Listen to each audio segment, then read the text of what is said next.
J'ai le moment aussi. Ça s'arrête. C'est quand tu parles avec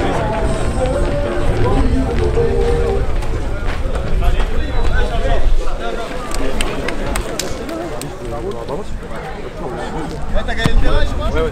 Match.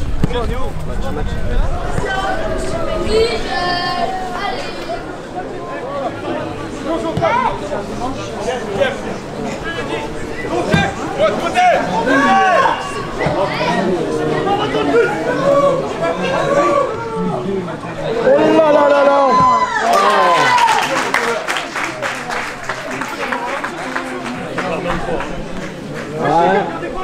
Bien amené. Il était pris de vitesse. Eh, il marque pas leur joueur. Tu fais la passe à Yannick. Viens pas à vous.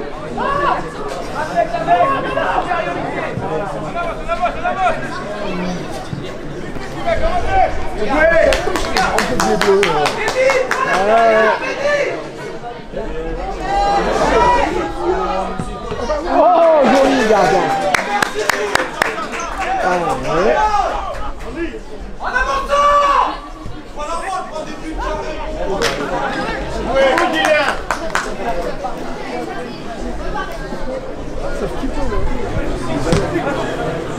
C'est mauvais!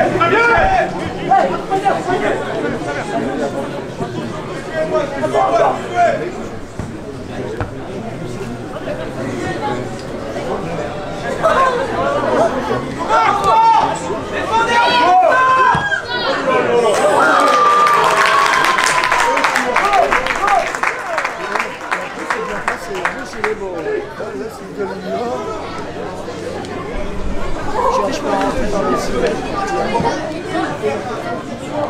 Il met dans la lutte. Nettoyer la première araignée qui est là-haut.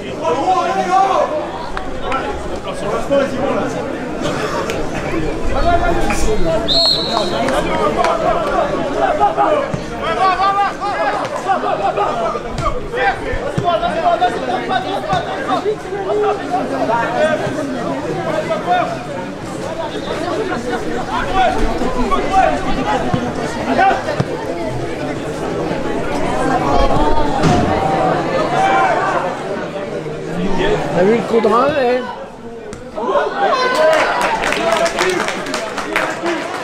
C'est parti comme un score en espagnol. T'as vu le coup de rein? L'Espagne, non, c'est pas ça, c'est l'Angleterre. Ils ont gagné 9-0.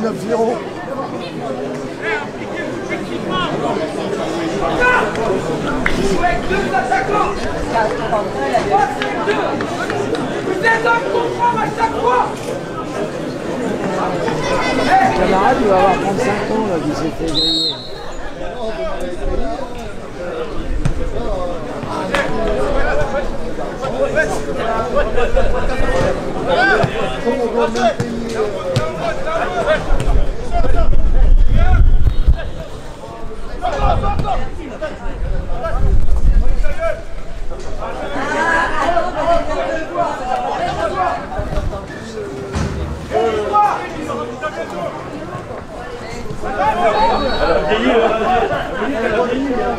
Allez!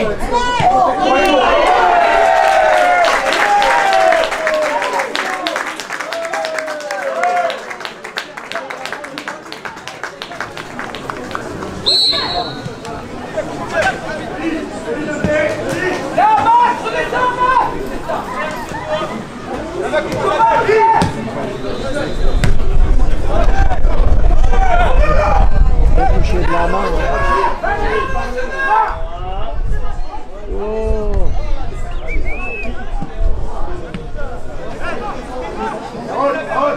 Allez, on dit, regarde ce qui se passe là. C'est pas vrai, ils sont continus. Faut pas te faire faire. Non,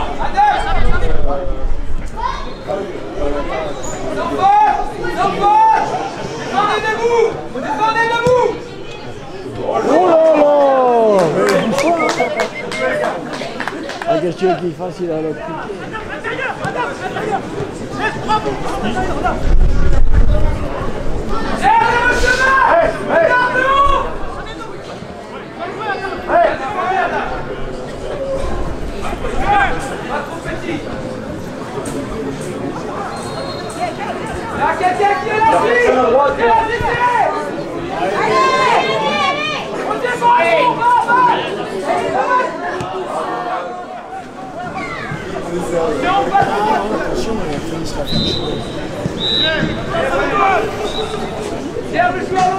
le 10 à l'intérieur, vous gardez la main sur le 10.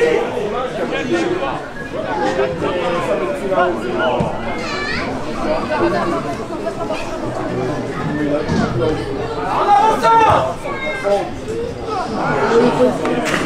Trop petit. Pas beaucoup quand même, hein. Situation. Ouvrez les deux places, place tirée. Voilà, élargis. Allez, Yo! Viens, Yo!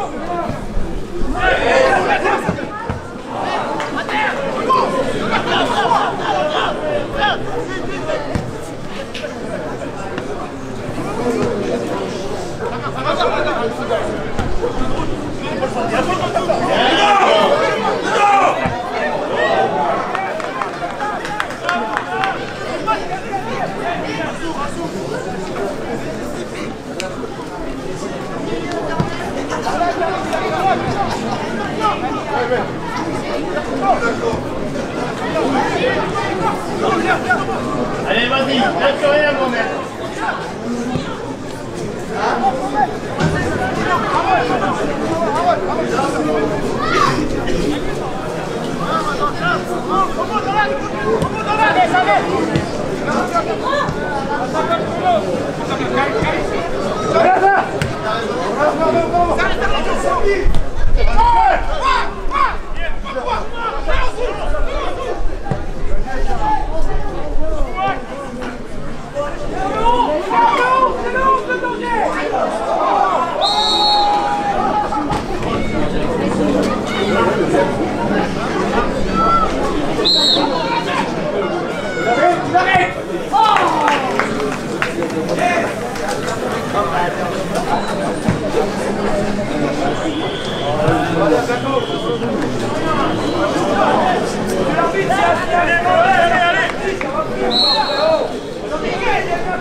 Quelle impression vous tirez de ce match globalement On l'a bien démarré, on a fait ce qu'on voulait à la fois sur la mise sous pression rapide de nos adversaires et puis sur les sorties de balles où on leur a posé beaucoup de problèmes dans l'alternance des sorties courtes rapides et des sorties avec un peu plus de profondeur. Et puis au bout de 13 minutes il y avait 3-0, donc forcément en plus on a validé offensivement, on aurait même pu mettre un quatrième assez vite. Bon après forcément d'une part Vimy s'est un peu énervé sur quelques séquences, ça a commencé à mettre un peu de coups, ce qui est dommage, mais c'est parfois de l'eau quand on agace l'adversaire. Et puis voilà, après il y a eu toujours des bonnes choses, je trouve. Il y a toujours eu des bonnes choses, avec peut-être moins de régularité que dans le premier quart d'heure, mais il y a toujours eu des bonnes choses. Et puis voilà, ça a permis aussi à certains joueurs qui avaient moins joué depuis un moment de reprendre du temps de jeu, de se montrer. Voilà. Donc j'ai globalement très positif. Je pense qu'il n'y a pas de gros bobos, il y a des coups mais pas de gros bobos. Donc c'était un bon samedi après-midi. Ce match amical, déjà, on savait que on aurait fort à faire contre une équipe qui est dans le top 5 de la Nationale 2. Et donc le but, c'était pas justement de se mettre dans le confort, mais c'était de se confronter à la difficulté. Et les enseignements que je tire de ce match-là, ils sont justement intéressants. Comme Nelson Mandela disait, je ne perds jamais, j'apprends. Là donc on a perdu et on a appris. En plus on a été confronté à une équipe qui a joué dans un dispositif tactique auxquels on était intéressé justement d'être confrontés. Et donc on a vu nos lacunes en la matière et on va pouvoir travailler justement sur des solutions pour essayer de répondre ou de résoudre ce genre de problème. Au niveau du contenu, vous aviez axé sur quoi ce match de préparation du coup Il n'y a pas de contenu particulier. En fait, les objectifs c'était de redonner du temps de jeu à tout le monde. Donc on avait bâti 2 schémas spécifiques, 2 systèmes. Et peu importe justement l'adversaire ou les problèmes justement qu'on rencontrerait, nous on avait 2 schémas parce que justement les joueurs au poste c'était ce qui leur convenait le mieux, quoi. On remercie le RC Lens donc d'avoir bien voulu jouer contre nous. Voilà, donc là-dessus on est content, les gens ont joué et je vous dis encore une fois on a été remis aussi les pieds sur terre et puis on sait ce qu'on doit travailler pour Boulogne. Notamment, il y a eu des problèmes défensifs sur les contre-lensois notamment, non? Oui, bon, le vent a joué son rôle aussi, mais il y a des choses, je ne veux pas rentrer dans le détail là pour servir les intérêts de nos futurs adversaires. Bon, après, si de toute façon vous diffusez les images, ils pourront regarder. Mais oui, on a eu des problèmes, en effet, sur lesquels on a été très naïfs, voilà, pour ne pas dire autre chose. On recherche toujours à travailler notre qualité de mise sous pression, donc voilà, la capacité à presser sur nos pertes hautes, nos sorties de balles sur lesquelles j'insiste beaucoup, on travaille beaucoup. Beaucoup ont réussi, pas toutes, mais voilà. On s'est adapté aussi en fin de match pendant 25 minutes en modifiant les systèmes quand on avait le ballon et quand on ne l'avait pas par rapport au système adverse. Voilà, c'est toujours d'explorer, que les joueurs réfléchissent, comment on peut poser des problèmes à l'adversaire, comment on résout les problèmes. Et puis en même temps, garder du rythme parce que nous, en tant qu'équipe réserve avec la Coupe de France, ce mois d'octobre, c'est un mois un peu particulier où on ne joue pas très souvent en championnat, donc il faut garder aussi du rythme et puis la volonté de gagner les matchs. Voilà, c'est ce que j'aurais dit, on vient d'enchaîner 9 ou 10 matchs, on a perdu 15 sur les 10 derniers, tout confondu. Et il faut aussi avoir envie de gagner et de marquer des buts dès que c'est possible. Donc voilà, on recherche pas mal de choses en fait. Et justement, votre championnat, comment vous le jugez, ce début de championnat de votre part? Il est plutôt, on sait que jusqu'alors ces dernières années, les débuts de championnat de la réserve étaient difficiles, voire très difficiles, en termes de résultats notamment. Là, on est content d'avoir pris quelques points depuis le début, puisqu'on a 14 points. Maintenant, 14 points, la saison ne s'arrête pas. Il va falloir aller en chercher d'autres, mais en tout cas, ce qui est sûr, c'est que la dynamique, elle est positive, l'état d'esprit est très bon. Et puis je vois des choses autant collectivement qu'individuellement qui avancent. Donc voilà, on va continuer à travailler de façon très humble parce que c'est un championnat difficile, le championnat de N2 très difficile quand on est une jeune équipe. Mais voilà, on est content de ces 3-4 premiers mois, mais on demande toujours confirmation. Le début de championnat est entre guillemets positif, les résultats sont positifs, il est au-delà de nos espérances puisqu'on n'a pas du tout la prétention d'être là où on est aujourd'hui. Nous, ce qui nous intéresse, c'est pas trop le classement, c'est surtout les points qu'on veut engranger parce qu'on s'est fixé un total de points pour stabiliser le club à ce niveau-là. Et donc on espère l'atteindre. Si on peut l'atteindre vite, tant mieux. Si on l'atteint le soir de la dernière journée, c'est pas un souci non plus, on est prêt à ça. Donc non, je suis content puisqu'aujourd'hui on a 2 défaites pour 5 victoires. On peut perdre chaque week-end, mais on peut aussi gagner chaque week-end. Donc jusqu'à maintenant, on a gagné plus de matchs qu'on en a perdu, mais il faut qu'on continue avec la même humilité pour essayer de grappiller des points à droite et à gauche. Parce que le niveau il est très très homogène, quoi, et on n'a absolument pas la prétention d'être au-dessus des autres. On est conscient qu'on est un petit club promu qui essaye de faire de son mieux, mais qui doit absolument conserver les valeurs qu'on a développées depuis le début, au risque de subir de cruelles désillusions.